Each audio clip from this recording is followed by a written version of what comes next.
buenas tardes. Volvemos a Pauta Semanal para analizar el acontecer nacional, regional de la última semana. Estábamos en el primer bloque analizando el cambio de gabinete. Hernán, te habías quedado con 30 segundos para después ir con Gabriel, porque precisamente lo que habíamos resumido, el término del primer bloque, es que la UDI había desplazado a RN dentro del espacio de poder dentro del gobierno. Cuéntanos. No, lo que UDI anunció el ministro Pérez, o ayer a la tarde, de la mañana anunció el ministro Pérez, ministro del Interior, es que se va a formar, o se formó un comité político dentro del gobierno, dentro de Moneda, donde va a estar incluido, ¿cierto?, el desborde y el centro de Alamán también. O sea, no es que lo relegaron a un lugar, ¿cierto?, secundario, sino que va a estar dentro de este comité político que va a analizar temas precisamente políticos nacionales. Yo creo que ahí está el cierre del círculo, por así decirlo. Gabriel, ¿qué puedes decirnos del análisis del primer bloque? Primero, sobre lo aludido, yo planteé que Renovación Nacional era el eje de la coalición, primero por dónde se inician los debates de la centro-derecha, quienes los lideraron en su momento, que hoy son ministros, y en segundo lugar por el tamaño de las bancadas, a lo menos a nivel de diputados y senadores, y de diputadas, además. Somos uno de los partidos que ha cooptado mejor la adhesión de la ciudadanía, así demostrado en elecciones, y todo este respaldo y este piso hace también que el presidente de la República, ex-RN,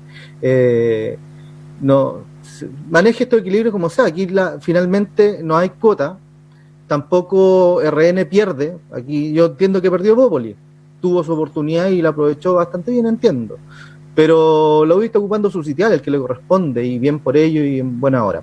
Renovación Nacional pone a sus mejores hombres al gobierno.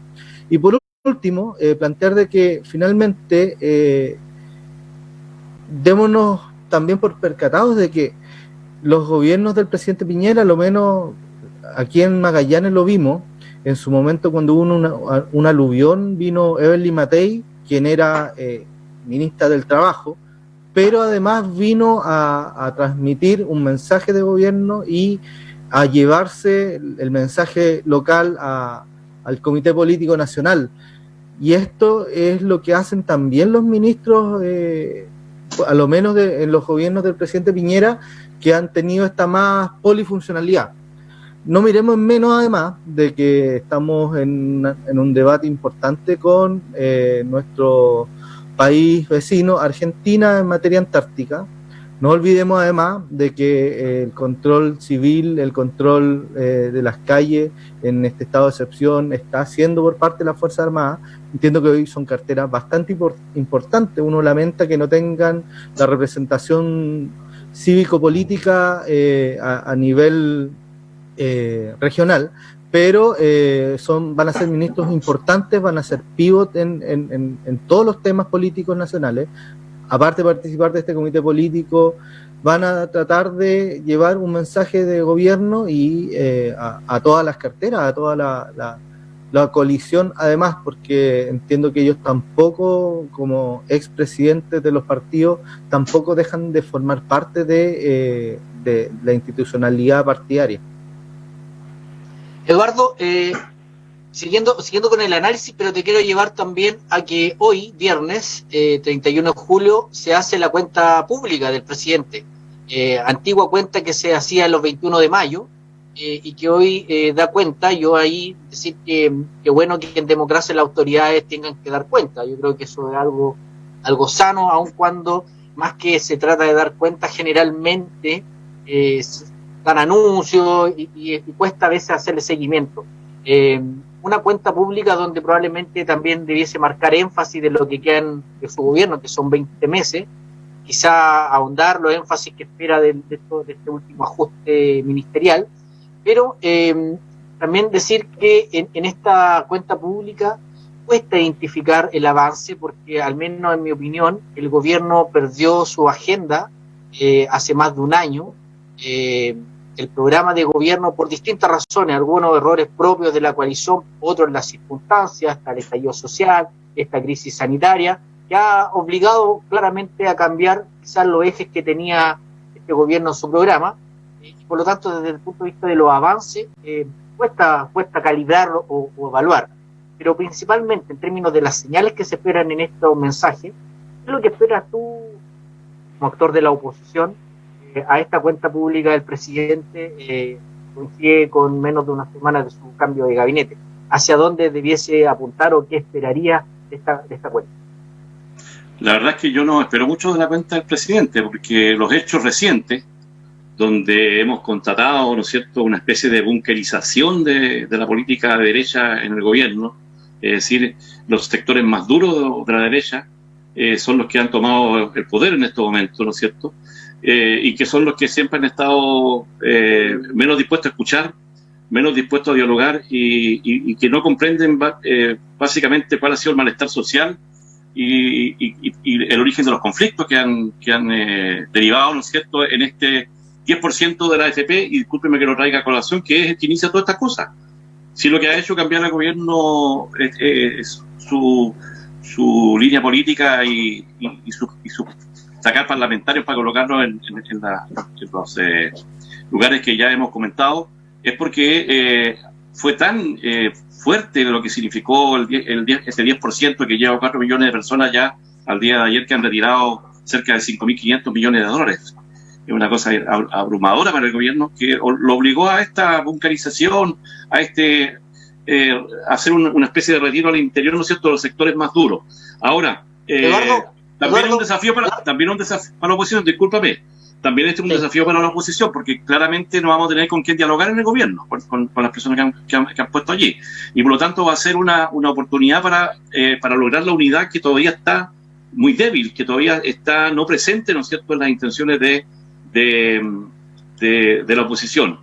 Si a eso le añades... si a eso le añades que la situación económica es francamente compleja, creo que hay cerca de un millón de desempleados, de acuerdo a las encuestas del INE, ¿no es cierto? Y que un 8% en la región. Claro, y que se suman todos los que están con contratos suspendidos, se llega a más del 20%, es decir, 1,8 millones de puestos de trabajo que están perdidos. La situación es bastante complicada. Entonces, claro, si es por esperar, uno esperaría que el gobierno entregue soluciones para ese problema. Soluciones que obviamente tienen que partir por el tema sanitario, por proteger la vida de las personas, y no al revés, como ha sido hasta ahora. Eso es lo que yo esperaría. Eduardo, pero en ese sentido, al menos yo he constatado que no ha habido un cambio en el libreto, no solo de actores, y pareciera ser que los actores que salieron, el libreto no lo llevaron a cabalidad o como se esperaba, y ahora entran otros actores, pero en esencia el libreto es el mismo, básicamente reaccionar frente a la situación que estamos viviendo, ¿no? Yo creo que con este nuevo cambio de gabinete, con la llegada de los sectores más duros de la derecha, ¿no es cierto?, salvo el caso de Desbordes, que obviamente va a quedar ahí oculto prácticamente en un ministerio que no tiene mayor trascendencia, pero con la llegada de Pérez, con la llegada de otros connotados miembros de la derecha más ortodoxa, es muy difícil que haya cambios significativos que cambien el rumbo. Van a seguir apostando por el mercado, por resolver los problemas de las grandes empresas. Ya hemos visto cómo en estos días se acaban de aprobar algunas normas, ¿no es cierto?, y lamentablemente con la concupiscencia de algunos connotados también miembros de lo que fue la ex mayoría. Me refiero a Lagos Weber y otros más, ¿no es cierto?, que le dieron la posibilidad al gobierno de ir en apoyo de las grandes empresas, en desvelo de lo que significa el ir en apoyo inmediato, ¿no es cierto?, a la clase más desprotegida, a la clase media, etcétera, etcétera.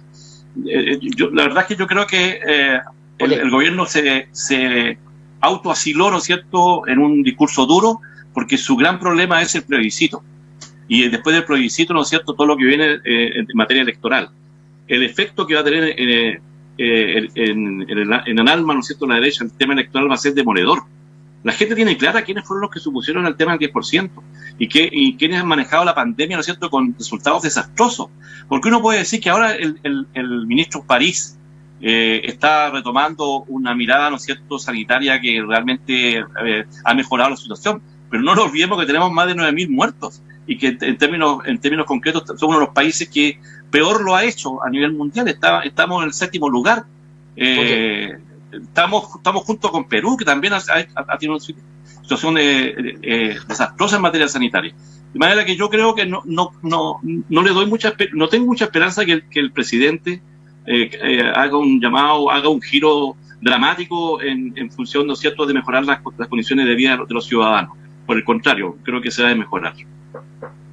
Gabriel, me imagino que tú esperas de este mensaje, esta cuenta pública, y Hernán, a ambos que son partidarios del gobierno, mostrar ciertos avances, pero principalmente una hoja de ruta para los 20 meses que quedan, ¿o no?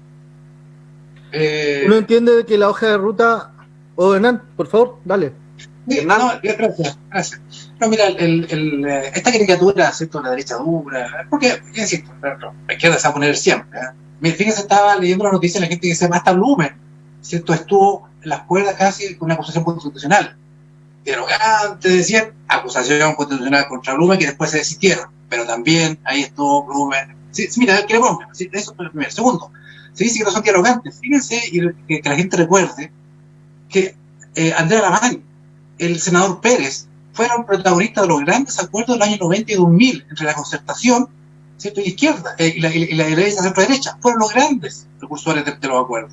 Sí, lo que pasa ahora es que como la izquierda quiere todo, porque no se conforma con poquito, ni con dialogar, quiere todo, quiere que le haga caso en todo. Y por eso cuando dicta leyes quiere que se las saquen como están, porque si no es el todo o nada, para rinconar al gobierno. Entonces ahora dicen que, y como ciertos sectores, como la UDI, le dice que no, entonces ellos no son dialogantes. Pero Víctor Pérez, de la UDI, ¿cierto?, cuando la UDI era chiquitita y fue creciendo, Alamán, ¿cierto?, que también de un partido nacional fuerte, fueron los grandes impulsores de los acuerdos nacionales que este Chile permitió avanzar. Entonces no nos vengan a decir que este cuento es chino, otro cuento chino más, de que no son dialogantes. No son dialogantes cuando la izquierda, frente a la violencia, a las muertes, a los saqueos, se queda callado. Por supuesto que es difícil dialogar. Difícil dialogar así, ponerse de acuerdo. ¿Ya? Eso que quede súper asentado y súper claro. ¿Ya? Y lo que viene ahora... Frente a la muerte y los saqueos, hemos gritado prácticamente a los 300 personas que perdieron sus ojos, a los que han sido asesinados y a los que han sido encarcelados y todavía siguen encarcelados. Si no fueron 300, eso no es así, si no fueron 300, ¿cierto? Cada otra, pero yo no creo de mala fe. Bueno, mentira, violación en la Plaza Baquedano, el mes Plaza Baquedano. Tuvieron que venir los videos, mentira, salieron los diputados, pero eso... Hernán, pero es bueno cuando se construyen argumentos sobre mentiras, después quedan asentadas. Sí, hay que atacar mentiras. Pero tampoco había un esfuerzo del gobierno por aclarar para algunos mentiras, porque hasta el día de hoy todavía no sabemos quiénes fueron los responsables de los incendios en las estaciones del metro. No sabemos muchas cosas que a estos meses debiésemos tener ya conocimiento y claridad. Entonces, en ese sentido también el gobierno ha fallado en como dices tú, si son falacias, demostrarlas rápidamente.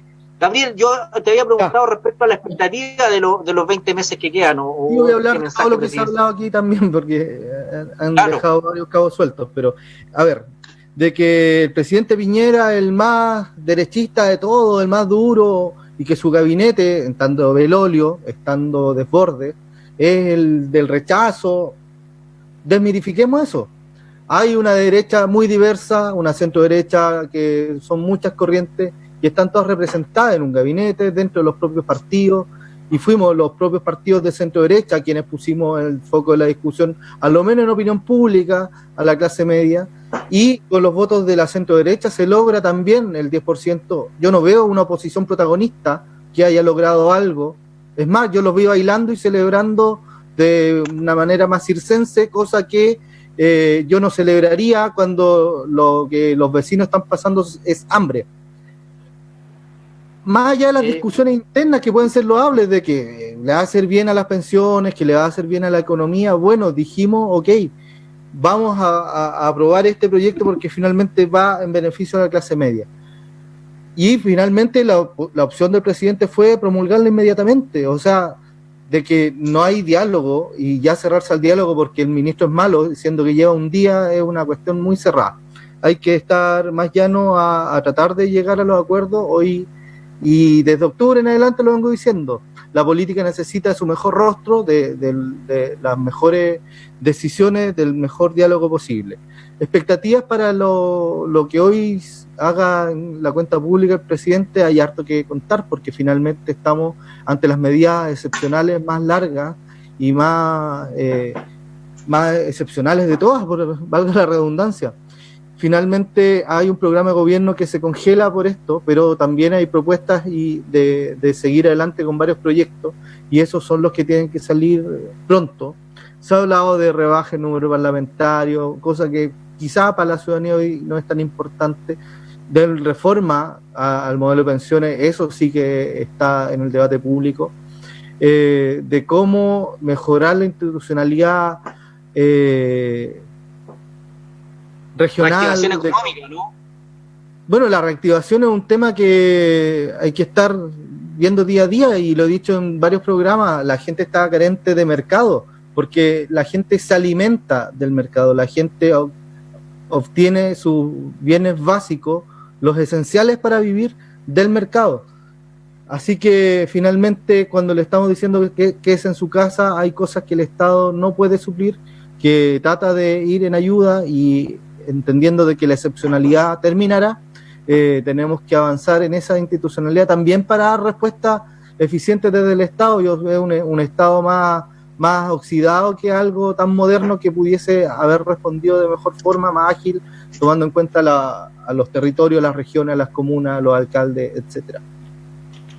Hernán, en estos 20 meses también, así como hubo cambio a nivel nacional, ¿ustedes como UDI esperan un cambio a nivel regional, local, en particular en la cabeza del intendente? Ha habido críticas a Ceremis, que les falta calle, y críticas fuertes de actores importantes de tu sector, en particular la propia diputada Sandra Matt. ¿Esperan algún cambio también a nivel local? Bueno, también Fernando Paredes también, ¿cierto? Ha realizado críticas al actual intendente. También sí, la verdad que sí, derechamente que sí, porque si hubo un cambio a nivel nacional tan profundo, ¿cierto? Tan profundo en lo político, creo que sería lógico y sería normal que a nivel regional también se diera un cambio, por lo menos en la cabeza del intendente. Yo creo, yo lo espero, así que ojalá que se dé, yo lo espero, porque creo que sería correspondiente, sería coherente con lo que se hizo a nivel nacional, ahora llevado a los niveles locales. Creo que debe hacerse eso. Las evaluaciones serán del gobierno, en fin, qué sé yo, a quienes cambiarán, pero creo que hoy día corresponde a un cambio de intendente, y va a ser bastante. ¿Hay algún área más sensible? ¿Hay un área más sensible para ustedes que creen, que ven que es necesario un cambio a lo menos de actores dentro de lo que significa el gobierno regional? ¿Alguna área productiva o de inversión pública, o solo cambios de autoridades más políticas como el intendente o gobernadores? Yo creo que en los temas económicos se ha ido haciendo lo que se ha podido dentro de esta pandemia, dentro de todo lo complicado que ha pasado, ¿cierto? Del desempleo que se ha producido. Pero creo que es urgente cambiar, porque si ustedes se fijan a nivel nacional, no se cambió al ministro Briones, al ministro de Economía, no, el área económica, no se cambió. Se cambió el área política porque efectivamente había una deficiencia, que creo que con esto va a tratar de resolver. Y acá a nivel regional creo que pasa lo mismo, creo que debiera, ahora, con esto, digamos, yo no estoy... Lo que quiero decir es que creo que sí debería hacer un cambio. En todo caso, lo estoy pensando hace mucho rato, lo he dicho hace mucho rato. Oye, Eduardo, aquí nuestros compañeros de programa, veladamente, y ahí yo tengo que decir, Gabriel, que una cosa es que con bastante mérito muchos parlamentarios, principalmente de tu partido, algunos también UDI, hayan adherido a este 10%, pero eso en ningún caso creo yo que puede minimizar, porque también lo encuentro injusto, que la oposición se haya puesto de acuerdo, y salvo la voz disidente del diputado Pepe Out, los otros totales parlamentarios y senadores estuvieron todos de acuerdo. Algunos habrán salido con algunas declaraciones menos afortunadas que otras, pero en lo concreto la señal política, no por esos votos necesarios que se necesitan para tener este quórum, pueden minimizar el aporte que hizo la oposición, porque hemos estado bastante desunidos, pero en estas cosas al menos había unidad, ¿no, Eduardo? ¿Crees tú que ahí también Por supuesto que sí. Un poco demasiado incentivados los muchachos por este protagonismo de última hora, ¿no? Sí, por supuesto que sí, porque obviamente acá hay una derrota profunda en la derecha. Recién se hablaba decía Gabriel que el presidente había rápidamente promulgado la ley. Obvio, pues era un presidente abatido, solo, de noche, que yo creo que resume esa sola fotografía, ¿no es cierto?, la profundidad de esta derrota. Es un presidente aislado, porque hay un parlamento que tiene una agenda propia y una derecha profundamente dividida. Entonces lo que hace, ¿no es cierto?, un cambio de gabinete donde coloca a los más leales a su lado y coopta a los que no son tan leales, pero que le colocan problemas y los deja ahí, ¿no es cierto?, 1, 2, 3 momiaes, como dicen los niños. Yo diría que este es el momento de la unidad de la oposición. Una unidad difícil, porque obviamente yo siempre he dicho que para poder volver a ser alternativa de gobierno se requiere la más amplia mayoría, ¿no es cierto?, en materia electoral.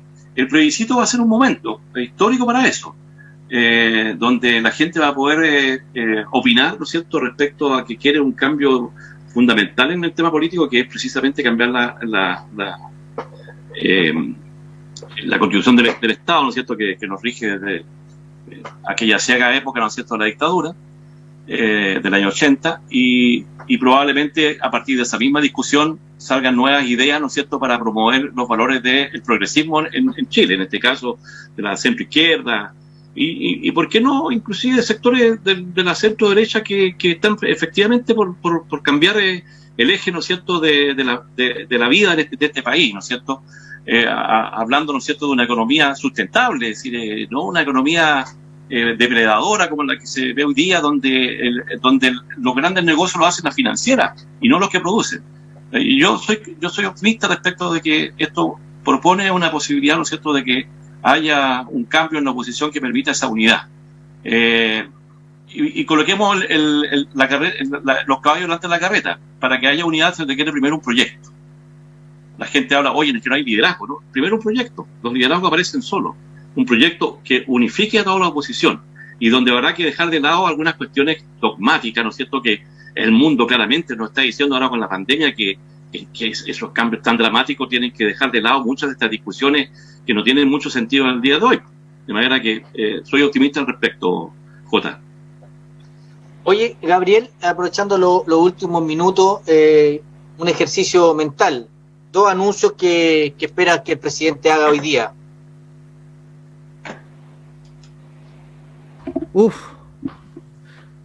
Pensando en lo local, las atribuciones que van a tener los próximos gobiernos regionales. Eso es de interés de todos los territorios. Y en cuanto a lo social, siempre he tenido el interés en mejorar el sistema de pensiones y el tema de hoy, así que una cuestión a discutir. Esos son los dos temas que sí están en el programa de gobierno, que debiese retomarse con fuerza para lo que queda de gobierno, antes de cualquier elección que haya. Hernán, en este mismo ejercicio, un mensaje que esperas del anuncio. Un mensaje que, uno que la izquierda yo creo que se va a unir, efectivamente, creo que se van a unir para sacarle plata a la gente y pagar un congreso constituyente. En eso están de acuerdo, sacarle plata al contribuyente y dárselo a los políticos. En eso siempre, y agrandar el Estado, en eso siempre están de acuerdo. Hay algunos que son buenos para sacarle la plata evadiendo impuestos, y ahí también los tenemos. No, pero están los tribunales, en que cuando los políticos se ponen de acuerdo, no hay tribunales. Estás extremando el argumento. Estás extremando el argumento y me parece falaz. No es falaz, porque se ponen de acuerdo, ¿cierto? ¿Para qué? Mira, Escalona, socialista Escalona haciendo sus primeros pinos ofreciéndose como constituyente. Imagínate, la toada. La gente tendrá que saber. La gente evaluará eso. Son jóvenes para recién, ¿cierto? Porque no han disfrutado la política. Entonces, para que la gente sepa, millones y millones de dólares se van a gastar en eso. Pero bueno, están preocupados la gente, la pandemia, quieren gastar plata los políticos. Bueno, y las pensiones... Los mismos millones que se gastaron en las canastas que se las compraron a los amigos del presidente, incluyendo acá en Punta Arenas, a grandes empresarios de derecha. Vayan a tribunales. Sí, vayan a tribunales. Miren, está sonando la música un buen tema. pensiones para Lo vemos. de la cuenta presidencial. Lo vemos la próxima semana. Que tengan un buen fin de semana. Hasta la próxima. Hasta la próxima.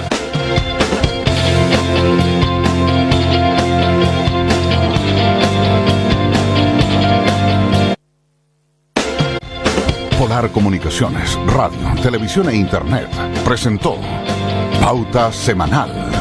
Participan Cristian García, Juan Francisco Miranda, Eduardo Manzanares, Raika Bradasic, Hernán Ferreira y Gabriel Vega. Pauta Semanal. Después de la noticia, el análisis.